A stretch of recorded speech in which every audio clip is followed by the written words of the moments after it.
আচ্ছা ভাইয়া, আপনি যে সৌদি আরব থেকে চলে আসলেন, মানে কেন চলে আসলেন?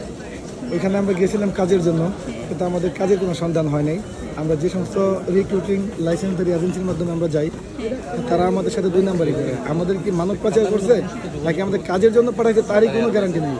আমাদের কোনো প্রফিল নাই কোনো আকামা। লাস্টে পুলিশ আমাদের ধরার পর আমরা জেল খেটে তারপর আজকে দেশে আসি।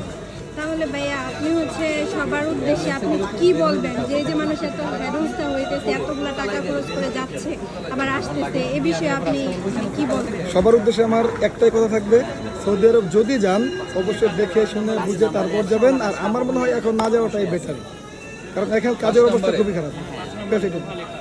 ঠিক আছে ভাই, অসংখ্য ধন্যবাদ। যাতে সবাই ভিডিওটা দেখে আর সচেতন হয়ে যায়, এর জন্য আমার ভিডিওটা করা।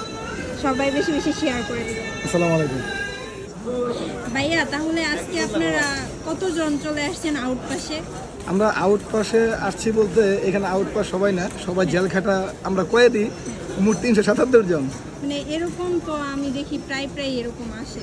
হ্যাঁ, এরকম অ্যাভেলেবেল হচ্ছে।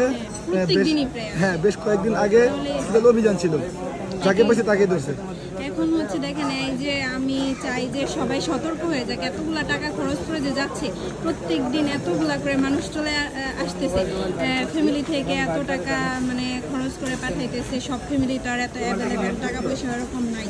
তো এরকম করার চাইতে, এরকম ভাবে যাওয়ার চাইতে দেখে শুনে বুঝে যাওয়াটাই বেটার। অবশ্যই একদম আসলে এটাই।